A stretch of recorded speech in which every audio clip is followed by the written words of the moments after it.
A 10-year-old girl walked into the Iron Reapers clubhouse holding a silver bullet on a chain and demanded to know which one of them was her father.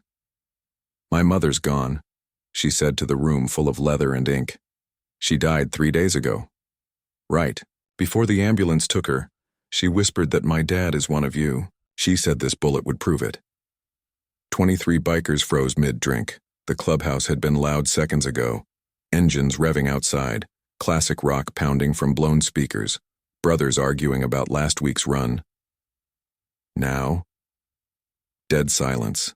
This kid had somehow slipped past gate security, past the prospects at the door, walked straight into their world like she had every right to be there. President Jack Bear Lawson rose from his chair, 6'4" of road-worn leather and gray beard. "Who was your mother, kid?" "Maria Alvarez." The girl's chin lifted. "She said the man who crafted this bullet is my father. She said he'd protect me when she couldn't anymore." She held up the silver bullet, and under the bar's neon glow, every man in the room saw it clearly. Hand-carved brass casing, skull insignia so small you'd need a magnifying glass to see the details. That wasn't just any bullet. That was Ghost's work. Alex, Ghost Navarro, their brother, their weapons specialist, their friend, dead for the last 10 years. "Your name's Lucy?" Bear asked. She nodded. "Lucy Alvarez. Mom died in a hit-and-run last week. Black SUV ran her down in a parking lot." Her voice cracked. "Police called it an accident. But Mom knew. Before she stopped breathing, she told me people would come for me. She said to show the Reapers this bullet and find the man who made it." Tank, the club's enforcer, stepped closer, arms covered in faded military ink. "Kid, the man who made that bullet died a decade ago. Mom said everyone thinks that. She said he's not dead, he's hiding." Lucy's hands trembled. "She said this bullet proves who I am." Bear felt ice crawl up his spine. Ghost had been their weapons specialist. Marine Corps sniper. Could build anything that fired, but more importantly, he was their brother. 10 years ago, Ghost was framed for double murder. 2 rival club members killed in a warehouse explosion. Federal investigators found his DNA, his tools, his motorcycle outside the burning building. Then the whole structure went up in flames with Ghosts supposedly trapped inside. Nobody survived that inferno. Case closed. Ghost was dead, except the Iron Reapers never bought it. Ghost wasn't a killer. Someone powerful wanted him silenced. Now his signature bullet hung from a little girl's neck. Snake, their tech expert, moved forward. "Let me see it." Lucy handed over the bullet with shaking fingers. Snake pulled out a blacklight pen. Under the UV glow, micro-etchings appeared on the brass. For L, truth buried never dies. AN 19. "Ghost's signature," Bear muttered. "He used to etch coordinates into casings for emergency supply drops." AN 19, Snake repeated. "Alex Navarro, 2019, year he allegedly died." Lucy's small fingers found a hidden catch on the bullet. It split open. A tiny piece of paper fell out, folded impossibly small, stained brown with old blood. Snake unfolded it carefully. The handwriting was shaky but deliberate. "Trust no badge. They killed me once. Don't let them kill her. AN." The clubhouse went silent.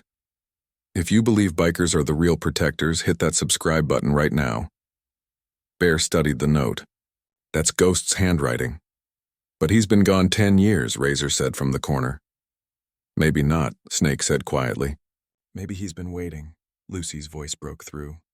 "Mom said people are hunting me."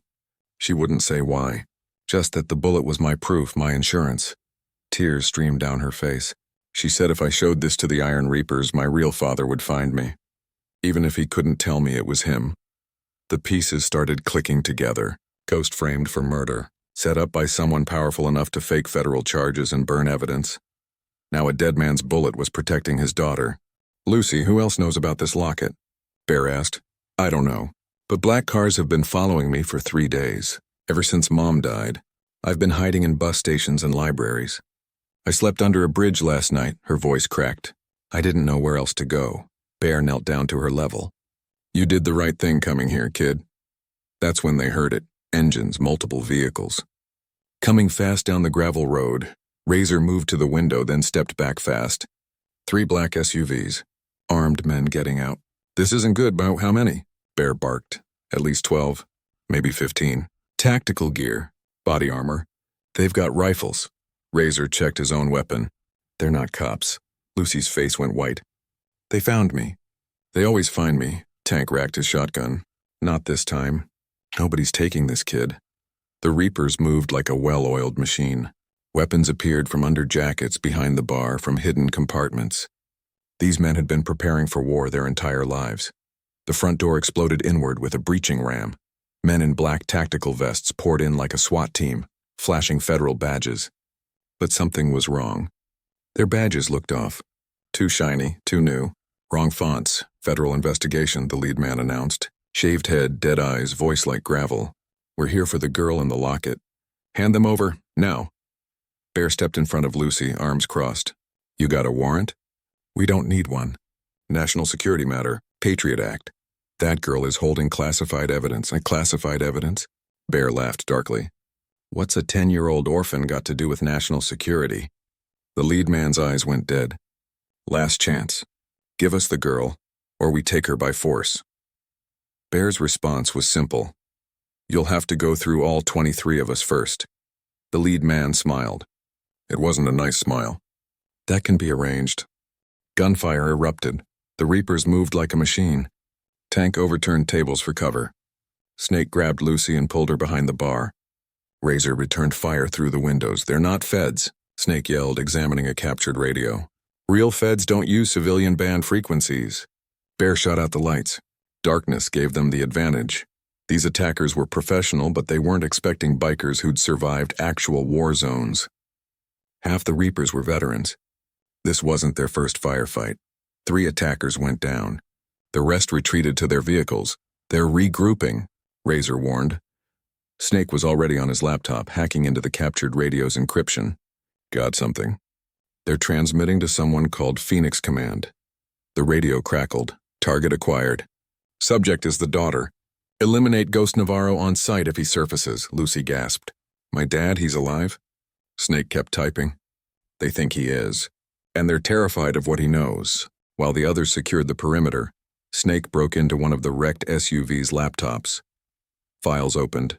Documents cascaded across the screen. Project Phoenix, classified. Bear, you need to see this, Snake said quietly.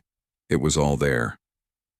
A defense contractor called Apex Solutions had been stealing millions from veterans' aid programs, fake charities, ghost contracts, money laundering. 10 years ago, Ghost had been working as a weapons specialist for a legitimate security firm. He'd discovered the fraud by accident when he noticed discrepancies in military surplus manifests. When he tried to report it to the authorities, they framed him for murder and burned his shop with him supposedly inside. But he'd escaped. There's more, Snake continued. Maria Alvarez, Lucy's mom. She was a nurse at the VA hospital. She helped Ghost disappear that night, gave him medical supplies, fake documents.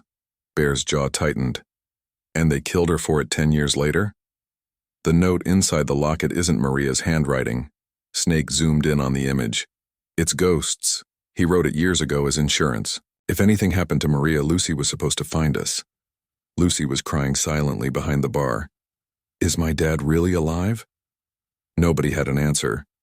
Until they heard the motorcycle. Single headlight. Low rumble. Coming down the dirt road toward the clubhouse. The Reapers stepped outside, weapons ready. The bike stopped 50 feet away. Engine cut. Silence. The rider sat motionless for a long moment, then removed his helmet. Scars covered half his face. Eyes that had seen too much. Thinner than they remembered. Older, but alive. Ghost. Bear breathed. Alex Navarro climbed off his bike slowly, hands visible. Heard you boys got into some trouble on my account. You've been alive this whole time? Tank demanded. Alive isn't the word I'd use. Surviving, maybe. Ghost's eyes scanned the group until they landed on the small figure in the doorway. Lucy stepped forward, clutching the bullet locket. Ghost's scarred face crumpled. He dropped to his knees. Lucy. God, you look just like your mother. Are you my dad? Ghost's voice broke. Your mom and I... We had 3 months together before I had to disappear. I didn't know she was pregnant until 2 years later. By then, I couldn't risk contacting her. They were watching everyone I'd ever known. But you sent the locket. That bullet is the last one I ever made. Not to take a life, to protect one. He touched it gently. Your mother and I agreed if anything ever happened to her, you'd find the Iron Reapers. You'd find me. Lucy threw her arms around him. This stranger who was her father. This ghost who'd loved her from the shadows for 10 years. With Snake's evidence and Ghost's testimony, everything unraveled. Apex Solutions executives were arrested. The corrupt officials who'd protected them went down too. Captain Walsh at Metro PD, federal prosecutor James Morrison, even a state senator. The web went deep, but Snake's files went deeper. Ghost's name was cleared. The murder charges dropped. The warehouse explosion officially ruled as arson and attempted murder, against Ghost, not by him. 3 weeks later, the Iron Reapers held a ceremony. Bear placed Ghost's old patch back on his shoulders, the one they'd kept in a frame above the bar for 10 years. Iron Reapers MC, forever bound. The bullet locket now hangs beside it. Framed in glass. A plaque beneath reads, "The night a bullet didn't end a life, it began one." Lucy visits every Sunday riding on the back of her father's Harley. The brothers call her Little Caliber, a nickname that makes her smile every time. She's got 23 uncles now, men who die for her without hesitation, because that's what real family does. They don't need DNA tests. They don't need proof. They just need someone to walk through their door and say, "I need help." And the Iron Reapers will answer every single time.